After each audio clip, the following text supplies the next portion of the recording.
Police विभाग का काम होता है अपराधियों को पकड़ना। पुलिस विभाग का काम होता है लोगों को परेशान होने से बचाना और पुलिस विभाग का काम होता है अपराध को रोकना। लेकिन जब पुलिस विभाग की डीएसपी खुद ही अपराधों में शामिल हो जाए, जब पुलिस विभाग की डीएसपी पर खुद ही ये आरोप लगने लगे कि उन्होंने ठगी की है, उन्होंने ब्लैकमेलिंग की है, तो आने वाले समय में स्थितियां कैसी हो सकती हैं, इस बात का अंदाजा शायद इससे लगाया जा सकता है। नमस्कार, मैं शिव पांडे और हमारे साथ में है वरिष्ठ पत्रकार शीतला तिवारी जी। इस समय एक चर्चा काफी जोरों पर है और वो है डीएसपी कल्पना वर्मा की। दरअसल डीएसपी कल्पना वर्मा जो कि दंतेवाड़ा की डीएसपी हैं, उन पर गंभीर आरोप लगे हैं। एक कारोबारी ने उन पर आरोप ये लगाया है कि डीएसपी कल्पना वर्मा ने उनसे करोड़ों रुपए ठग लिए। डीएसपी कल्पना वर्मा ने उनसे न सिर्फ पैसे लिए बल्कि ज्वेलरी, उनके होटल और महंगी महंगी गाड़ियां तक उनसे ले ली और उसके बाद उनको गलत और फर्जी आरोपों में फंसाने की कोशिश की। तो इसी विषय में बात करने के लिए हमारे साथ में है शीतला तिवारी जी। इनसे बात करते समझने की कोशिश करते हैं कि आखिर ये मामला क्या है। तिवारी जी, इस समय डीएसपी कल्पना वर्मा की चर्चाएं खूब चल रही हैं, उन पर खूब आरोप लगे हुए हैं, गहरे आरोप लगे हुए हैं, लेकिन इस पर डीएसपी कल्पना वर्मा कहना है कि सारी बातें निराधार हैं, झूठी हैं और ये जो बातें कही जा रही हैं उन्हें बदनाम करने के लिए की जा रही हैं। क्या कहना है इस पर आपका और ये बातें आपको कितना सही और कितना गलत लगती हैं?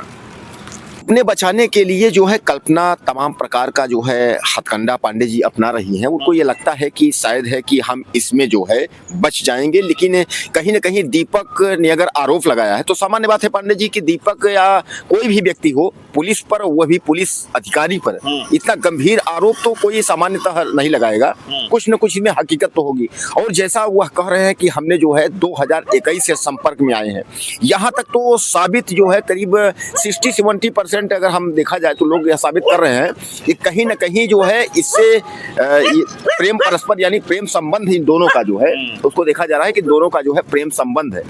ऐसा है। लेकिन मैं एक बात बता दूं आपको कि पांडे जी की यह जो डीएसपी का मामला है यह पहला नहीं है। इसके पहले जो है आपको याद होगा कि एक चर्चित आईपीएस हैं अभिषेक पल्लव। अभिषेक पल्लव जो है वह सोशल मीडिया में तमाम छाए रहते थे, तमाम गाड़ियों की चेकिंग, कहीं कुछ भी करते थे तो वह जो है बराबर उसका जो है ब्लॉग बनाना ये सब तरीके से। लेकिन उनके ऊपर भी जो है आरोप लगा था और आरोप जो है उनके समेत जो है कई लोगों पर लगा था और यह कहा गया था गृह मंत्री के और मंत्रालय के काफी करीब है। तो उनके ऊपर सट्टा का आरोप लगा था, महादेव सट्टा नाम का जो है वहाँ का आरोप लगा था और इतना स्थिति आ गई थी कि उनके नौकरी भी उनकी दांव पर लग गई थी। तो पांडे जी यह पहला बात नहीं है कि कल्पना वर्मा डीएसपी जो है ऐसा की है कि नहीं की है। यानी जब आईपीएस अगर वहां का सवालों के घेरे में आ सकता है तो डीएसपी के ऊपर जिस तरीके से दीपक ने जो है हमला बोला है और दीपक ने शिकायत दर्ज कराई है और उन्होंने यह भी कहा कि डीएसपी ने अपने पद का दुरुपयोग किया है, वह कहीं ना कहीं उन्होंने यह कहा कि हम जो है जेल भेज देंगे और ब्लैकमेल के तहत वह बता रहे हैं दीपक की हमसे जो है बहुत सारा रिंग डायमंड। और इतना ही नहीं, उनका यह है कि एक हाईवे का मुख्य मार्ग का जो है एक होटल था पांडे जी, उस होटल को पहले उन्होंने अपने भाई के नाम करवाया और उसके बाद जो है फिर वह जो है अपने नाम होटल करवा ली, 30 लाख खर्च करके जी 30 लाख खर्च करके। यानी कहीं ना कहीं पांडे जी यह मामला जो है गंभीर है और पुलिस महकमा में जो है खलबली मची हुई है जब से डीएसपी इस मामले में आई है। आपको याद होगा कि इस समय जो है उत्तर प्रदेश की एक कांस्टेबल भी चर्चा में है, आपको मीनाक्षी शर्मा करके जी। अब मीनाक्षी शर्मा बताइए, उसमें यह कहा जा रहा है कि 9 दरोगा से ज्यादा उनका संबंध जो है पुलिस वालों से, वह भी इसी तरह जो है सेम लोग जो है तमाम जो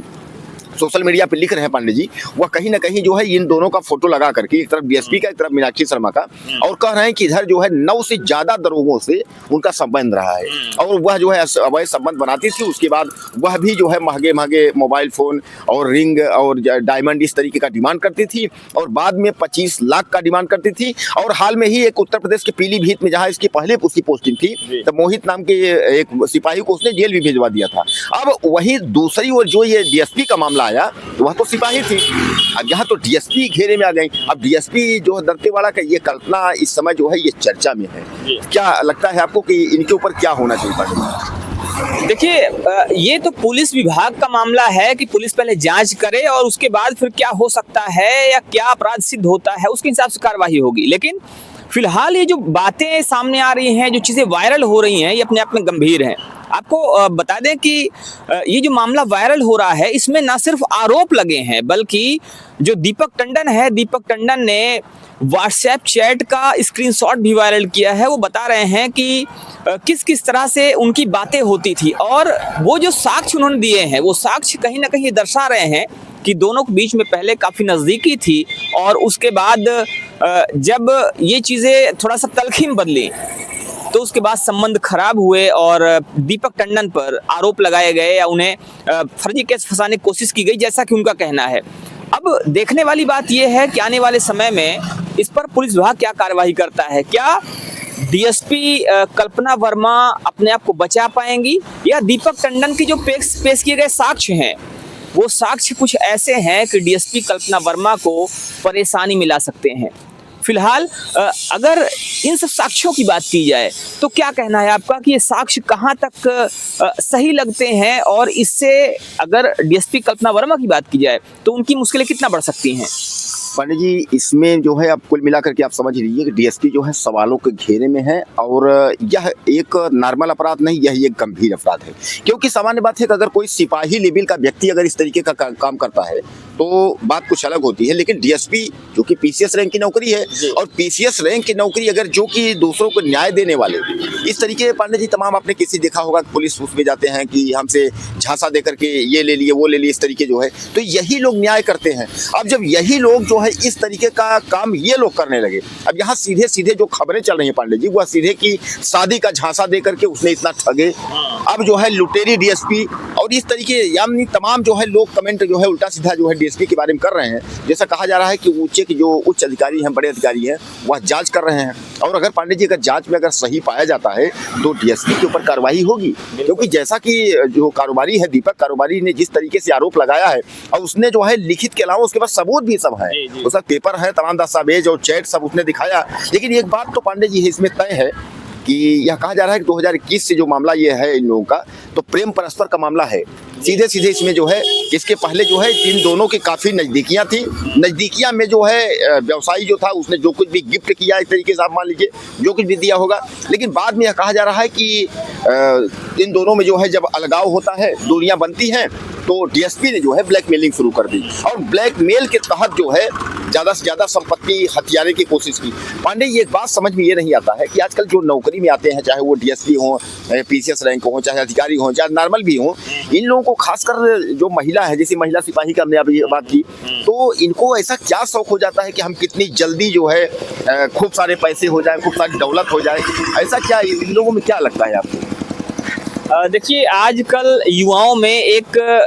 ये चाहे बीमारी कहा जाए या त्वरित बहुत बड़ा बनने की एक ख्वाहिश जो होती है, यही वजह है कि लोग जल्दी से जल्दी अमीर बनना चाहते हैं, दिन दूना रात चौगुना वो आगे बढ़ना चाहते हैं, और शायद यही वजह रही, चाहे डीएसपी कल्पना वर्मा की बात करें और चाहे मीनाक्षी शर्मा की बात करें, दोनों के साथ यही समस्या रही, और इसी वजह से ये सवालों घेरे में आई। और देखा ही जा रहा है कि आने वाले समय में हो सकता है कि दोनों ही बुरी तरह से फंसे। और सबसे बड़ी बात यह है कि इनकी हरकतें कहीं ना कहीं पुलिस महकमे पर सवाल खड़ा कर रही हैं, पुलिस महकमे को सवालों के घेरे में ला रही हैं कि आखिर पुलिस विभाग में जो कि न्याय देने के लिए जाना जाता है, लोगों की समस्याओं को दूर करने के लिए जाना जाता है, अगर पुलिस विभाग में ऐसे लोग होंगे तो पुलिस विभाग का क्या होगा, और क्या ऐसे अधिकारियों के साथ, ऐसे लोगों के साथ पुलिस विभाग सही और गलत का फैसला कर पाएगा? क्या जो भी लोग परेशान हैं, पीड़ित हैं, उनको न्याय मिल पाएगा? क्योंकि जब चोर ही कोतवाल हो जाए या कोतवाली में चोर ही बैठ जाए तो फिर लोगों को न्याय मिलना शायद संभव नहीं होता है। और यही सवाल हैं वो जो इस समय काफ़ी ज़्यादा चल रहे हैं, चर्चा में बने हुए हैं। तो फिलहाल इस पर आपका क्या मानना है, आप हमें जरूर बताइएगा। बने रहिए हमारे साथ खबरों को अपडेट के लिए। जय हिंद।